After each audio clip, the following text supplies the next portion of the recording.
یہ بتا سکتے ہیں کہ عام طور سے اس پہ تو اتفاق ہے متفقہ فیصلہ ہے، موسیقی حرام سمجھی جاتی ہے، مگر جناب ڈاکٹر جاوید غامدی کی نظر میں موسیقی میں کوئی اعتراض نہیں ہے بلکہ پسندیدہ ہے۔ جی، جب ہم یہ کہتے ہیں اتفاق ہے تو یہ اتفاق اصل میں ہمارے مسلک کے قریب کے بزرگوں کا اتفاق ہوتا ہے، یا ہماری محلے کی مسجد کے امام اور ان کی کمیٹی کا اتفاق ہوتا ہے، یا پھر چند لوگ جن کو ہم نے کچھ کتابیں پڑھ لی ہوتی ہیں ان کا اتفاق ہوتا ہے۔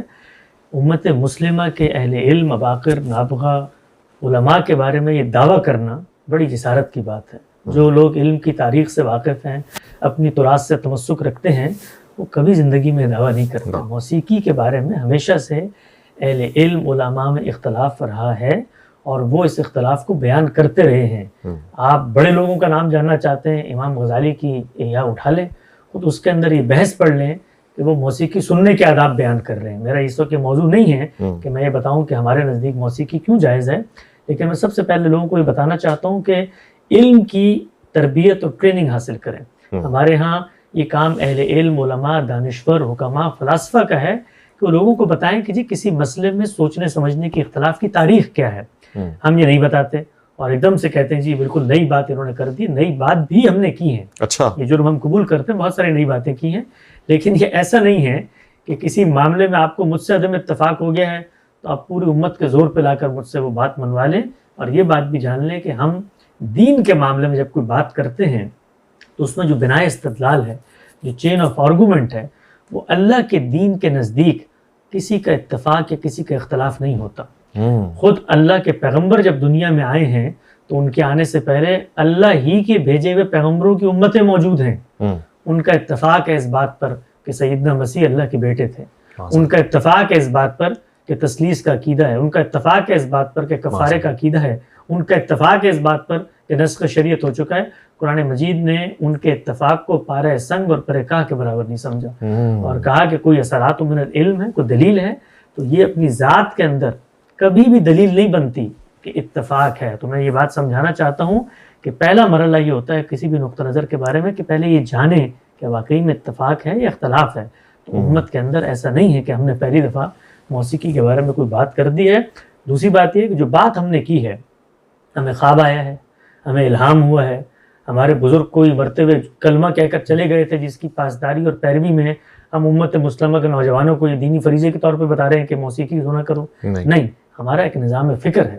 ہمارا ایک طرز استدلال ہے، ہمارا ایک پوری کی پوری اپسٹمالوجی ہے جس میں کھڑے ہو کے ہم کوئی بات کرتے ہیں۔ تو بات کیا کرتے ہیں؟ بات یہ کرتے ہیں کہ اللہ کی کتاب یہ بتاتی ہے حرمت و علت کی کچھ بنیادیں ہیں، وہ بنیادیں 5 ہیں، سورہ اعراف میں اللہ نے بیان کی ہیں، وہ عنوانات ہیں۔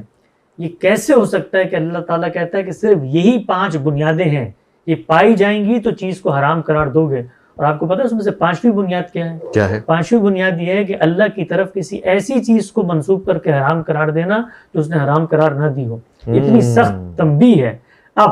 رسالت مآب صلی اللہ علیہ وسلم کے علم و عمل، آپ کے زمانے، آپ کے سیرت و سوانے کی تاریخ ہم تک آتی ہے جس کو حدیث کہا جاتا ہے، اس کے اندر آپ صلی اللہ علیہ وسلم کے بعض اطلاقی ارشادات ہیں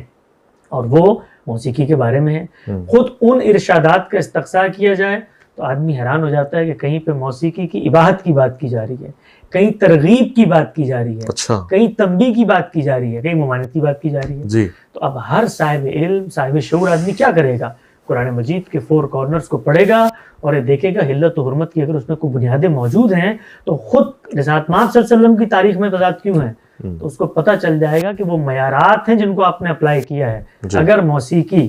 کسی کی تلفی کا باعث بنتی ہے، کسی کی جان مال آبرو کے خلاف زیادتی کا باعث بنتی ہے، ممنوع ہے، قرآن نے بیان کر دیا۔ موسیقی کے اندر کوئی فحاشی پائی جاتی ہے، کوئی ایسی چیز پائی جاتی ہے جس سے آپ جنسی تلذذ کے حصول میں لوگوں کو مدد معاونت فراہم کرتے ہیں، شہوت پرستی کی طرف لے کے جاتے ہیں۔ موسیقی آپ کو دین سے دوری کا باعث بنتی ہے، آپ نماز نہیں پڑھتے، آپ غفلت میں پڑ جاتے ہیں، موسیقی میں کوئی مشرکانہ کانٹینٹ ہے، تو وہ چیز اپنی ذات میں ممنوع نہیں ہے بلکہ یہ اس کا استعمال ہے۔ اور خود اللہ کے پیغمبر نے یہ اپنی عمل سے بتا دیا ہے کہ استعمال کی وجہ سے کوئی چیز ممنوع ہوتی ہے، استعمال کی وجہ سے کوئی چیز جائز ہو جاتی ہے۔ تو ہمارے بالعموم کہا جاتا ہے جی موسیقی حرام ہے، ہم نے کبھی یہ بات نہیں کہی اور ہم یہ سمجھتے ہیں کہ موسیقی کا استعمال ہے جو اس کو حرام بھی بناتا ہے صحیح. اور اس کو حلال بھی بناتا ہے. اچھا، صرف جائزہ لینے کے لیے اور اپنے ناظرین کے لیے آسان کرنے کی خواہش رکھتا ہوں. حضور پاک سید والا محمد مصطفیٰ صلی اللہ علیہ وآلہ وسلم سے وہ جو حدیث مروی ہے کہ آپ نے فرمایا کہ میوزیکل انسٹرومنٹس کو تباہ کرنے، حضور پاک صلی اللہ علیہ وآلہ وسلم سے جو حدیث مروی ہے کہ جس سے مراد میوزیکل انسٹرومنٹس کو تباہ کرنا آپ کی بعثت کے مقاصد میں سے ایک ہے، یا پھر آپ اس لیے آئے ہیں یا آپ کی خواہش ہے، اس پہ کیا تجزیہ ہے؟ اس روایت پہ بھی ہم نے بڑی تفصیل سے کام کیا ہے اور بتایا ہے کہ اس روایت میں صرف ایک چیز زیر بحث نہیں ہے، متعدد چیزیں زیر بحث ہیں، اور وہ سب کی سب چیزیں جب ساتھ آپ صلی اللہ علیہ وسلم یہ بات کر رہے ہوتے ہیں تو ایک کانٹیکسٹ کے اندر کر رہے ہوتے ہیں. جس وقت وہاں پر موسیقی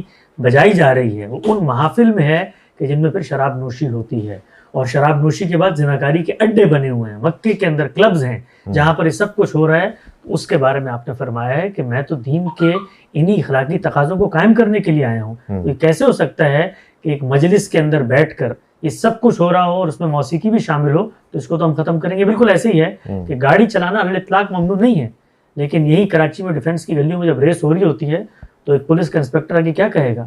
کہ مجھے تو بھیجا ہی اس لیے گیا ہے کہ یہاں پر جو لوگ گاڑیاں چلا رہے ہوتے ہیں میں ان کو روک کے بند کروں.